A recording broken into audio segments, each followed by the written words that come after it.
Hello and welcome to my review of the Tyranid Carnifex. Straight off, I will say that you can't necessarily buy this model on its own, not from Games Workshop anyway. You have to buy it in a brood now. You're getting two. It's still £55 though for two of them.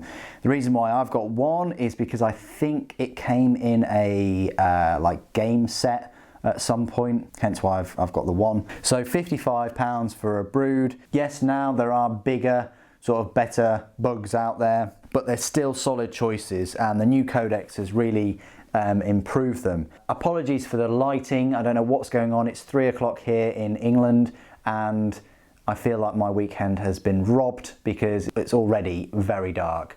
Well, the light is fading. It's just one of those things. But anyway, I shall continue.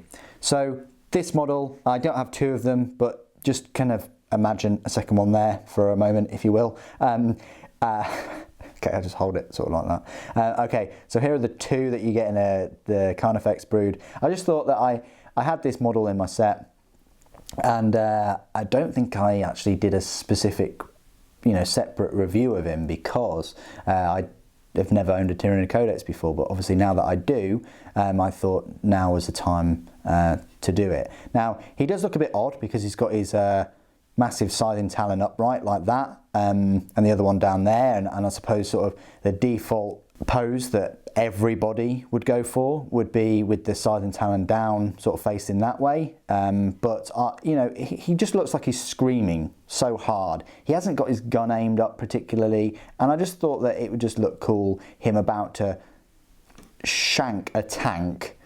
Hey, I've just made that up, shank a tank. Anyway, that's just what it sort of looks like to me. He's got this stubby little tail. I didn't put the big pincer type thing or whatever it is on there either. And he's got this cannon. I think it's a venom cannon or something. I'll have to look at the rules. But yeah, really nice. Yeah, nice looking model. And I suppose it's interesting that you get it in a brood, especially now that Games Workshop have put two of them in a set. And fear not, I will try and get my hands on a brood before the end of November, if I can. Put it in the comments which ones I should make, but I'm leaning more towards making a Screamer Killer. I'm very interested in making one of those, and either another one with a gun or a specific Thornback, if this one isn't a Thornback, or even Old One Eye. I probably would get a second brood at some point, but that's long in the future. I just think I want to get a brood to just to have the Carnifex experience. But yeah, I remember Carnifexes back when they were sort of metal models, and they looked horrific, looked very, very alien, nothing like this generic sort of Tyranid look that Games Workshop have gone for. They look like something out of this world, just horrific. And they were incredible because I think they were like a really high strength unit. They were a monstrous creature. They had a really high toughness, so you couldn't really do any damage if you were a normal Space Marine, which is just incredible. But anyway, really like the Carnifex. Yeah, I've gone for an odd looking pose, but the next ones I go for, they'll be in a bit more of a sort of standard pose. Yeah, I wouldn't hesitate in getting the brood for £55. It is expensive, but these are sort of medium-sized Tyranid creatures, so you could look at it as sort of £20 each, which is, I mean, they're sort of almost the size of rhinos, really. And speaking of size, that's a perfect segue to show you some comparisons. So I do have a gene stealer here, just to show you the size difference. It is huge, really, compared to a gene stealer. Next to a warrior, warrior's a bit bigger there. But still, dwarfs, like your standard sort of Space Marine equivalent sort of warrior type model. A Broodlord I have.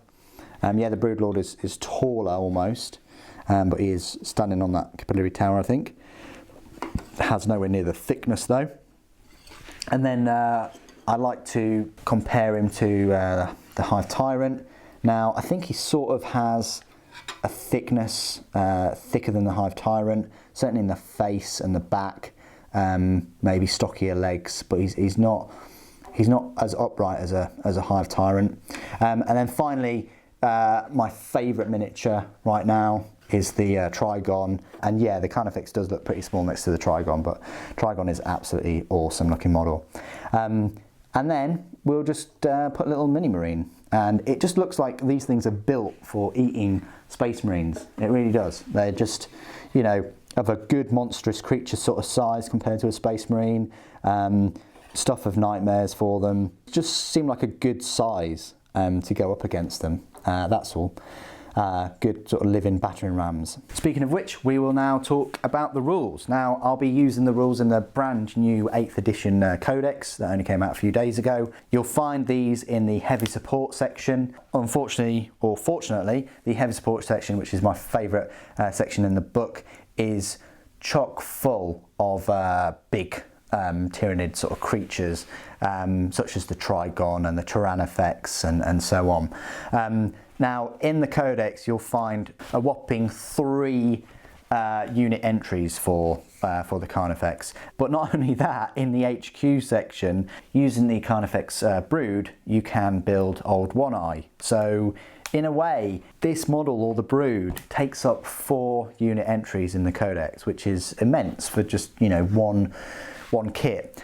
So Carnifex, I'll talk to you about the differences between the Carnifexes, the Screamer Killers and the Thornbacks. But to start off, I'll say that all of those are the same power points, they're all power point 6. The Screamer Killers typically have a big, wide, screaming open mouth with something shooting out of them. This one kind of doesn't. He's got like a little tongue on top of his big tongue. It doesn't look like he is a Screamer Killer. He's just sort of shouting really loudly, you know, Alan, something like that probably. Screamer Killers have the bioplasmic scream and they have the monstrous scythe and talons, and that's pretty much all they have. The Thornbacks, however, typically have a pair of monstrous scythe and talons and 2 devourers with brain leech worms and chitin thorns, and they can swap their scythe and talons with a stranglethorn cannon, its devours with death spitters, and so on. So a little bit of difference there between them. But then your typical normal Carnifex will have 2 pairs of monstrous scythe and talons. So already the loadout is kind of the same as a Screamer Killer, but without that bioplasmic scream. I'll go through the stat line for a normal Carnifex, which is exactly the same as all of the other Carnifexes that they create. Obviously, other than Old One Eye, which has a better weapon skill, he's a bit stronger. He's got more wounds, more attacks, but a worse leadership. Oh well. But anyway, back to the normal Carnifexes. So the stat line itself is his movement is 7 inches, so he's not the fastest. His weapon skill and ballistic skill are both 4+. Strength is 6, toughness is 7. He's got 8 wounds, not too bad. 4 attacks, leadership 6, and a save of 3+. So it's quite solid. It's got no invulnerable save though, unfortunately. So I'll just go through the weapon options that it typically comes with, which is the 2 pairs of monstrous scythe and talons. They are like all the others in the book. The strength is a user, AP -3 and a damage 3. You can reroll hits of a 1, and if you have more than 1 pair, you can make 1 additional attack each time it fights. However, you can replace one of its pairs of monstrous scythe and talons with an item from the monstrous biocannons list, which would be 2 death spitters with slimer maggots, 2 devourers with brain leech worms, a stranglethorn cannon, or a heavy venom cannon. Now, to me, that looks like a heavy venom cannon, but there we go. That's just what I'd say that he's got. He's got monstrous scythe and talons and a heavy venom cannon. Furthermore, it can replace both of its pairs of monstrous scythe and talons with 2 items in the monstrous biocannons list, and even with 2 cannons if you really want. You can also replace one of its pairs of monstrous scythe and talons with monstrous crushing claws, and all they do is double his strength to 12, AP -3 and damage 3, but you take -1 for the hit. Obviously that means that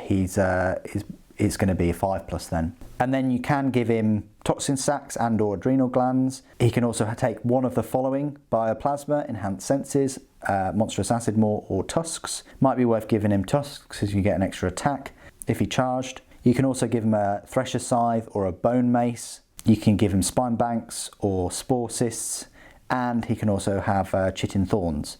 He's got instinctive behaviour, which means he's going to rely on a synapse creature at some point, affected negatively a little bit. He does have this ability called Living Battering Ram. When he finishes a charge move, you roll a dice, and on a 4+, 1 enemy unit within 1 inch suffers a mortal wound. In addition, you add 1 to all hit rolls in the fight phase for a Carnifex that charged in the same turn. So that's pretty awesome. After he's charged, 50-50 chance that someone's going to get a mortal wound on them, and he's going to be hitting on the 3+. That's awesome. Monstrous Brood. First time is set up on the battlefield. All models must be placed within 6 inches of at least one other model in their unit. From the point onwards, each operates independently and is treated as a separate unit. You've got one Carnifex, and it can include an additional one or an additional 2. So you can have 3 of them, and when you first set them up on the battlefield, you're going to have all 3 of them within 6 inches of themselves. The Chitin Thorns, at the end of the fight phase, you roll a d6 for every enemy unit within 1 inch, and on a 6 they suffer a mortal wound. So it's worth giving him Chitin Thorns as well.